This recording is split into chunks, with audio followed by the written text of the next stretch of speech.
Oh, I wish everyone could see this rig up I have right now.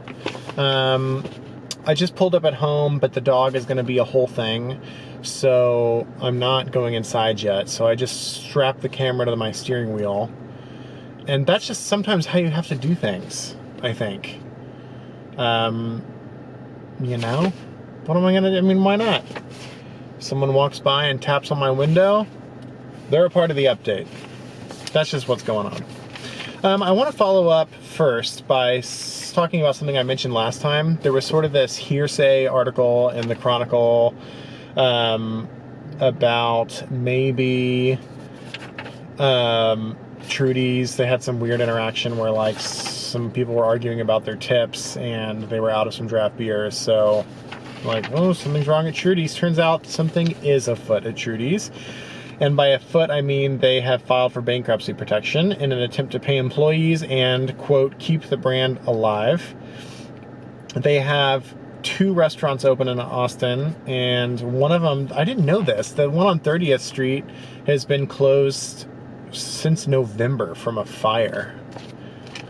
Yikes. So basically, you know, things aren't looking good. That they've kind of grown a little bit too far. This puts South Congress Cafe a little bit at risk too, which you know, I guess a lot of people go there. People always talk about their carrot cake French toast. But look, it's not a place I go.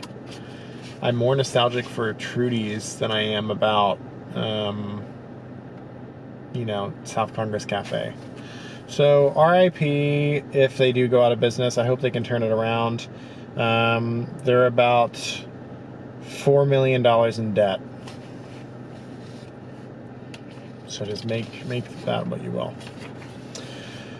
Here's a big doings. Chip and Joanna Gaines of Fixer Upper. This kind of seems like a funny move, but people are gonna love it. I mean, that show's good. Let's be honest, okay? But they're gonna be doing a VIP area called the Pennybacker Club. For Dell Match Play. The tickets are going to cost $5,000 a piece plus tax. There's going to be 150 of them for this new VIP area, and it's going to be all done by Magnolia, their company, blah blah blah. And at the end of it, everyone's going to be given a sledgehammer, and you're going to get to do demo day on the whole thing yourself. I'm just kidding. They're not really doing that, but I mean, it'd be pretty sweet if they did, and it would kind of make sense. No, why not?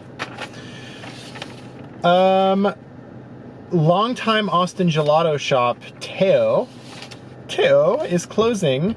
This has been on 38th Street for a long time. Actually, a friend of mine used to be their coffee manager there,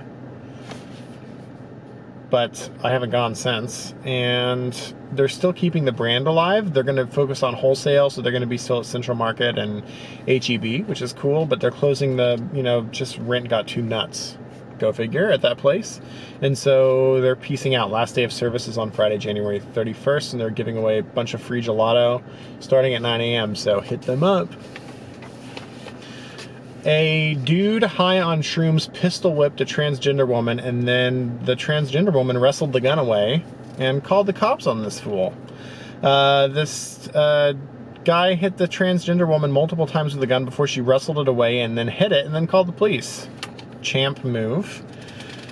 She'd apparently known him for like 4 months. There was some kind of complicated dynamic going on, and things got really violent, but things ended well.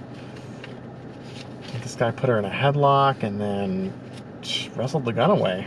It's pretty sweet. So there's some happy news for you.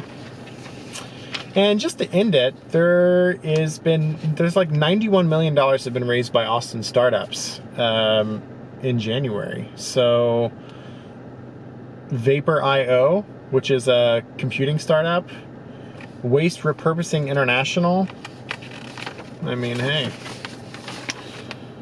Time Bomb Inc., and so this startup, Time Bomb Inc., lets you send secret messages that can only be opened at the right moment. They say, in their words, think of a version of Snapchat where the recipient can only open the message on their birthday. I don't know about what I feel like. And then Yota Solar raised $115K from investors. So those are the 4 big ones. And that's cool. You know, it's good when Austin's getting more and more funding, because this is a super important component of making it a successful startup city and a company for startup growth. And that's why Silicon Valley has grown to what it is. It's not just people having ideas, it's also getting them funded. So that's a big deal. If you have any questions about any of this stuff, or you want more info, you can call me, 512-712-2128. You can text me, you can comment, you can direct message me. I'm going to start doing a podcast, which is going to be exciting. And so you can listen to all this kind of stuff, and you don't have to do the whole video thing if you don't want to. And there's going to be some more things happening on there too I'm super excited about. So talk to you later.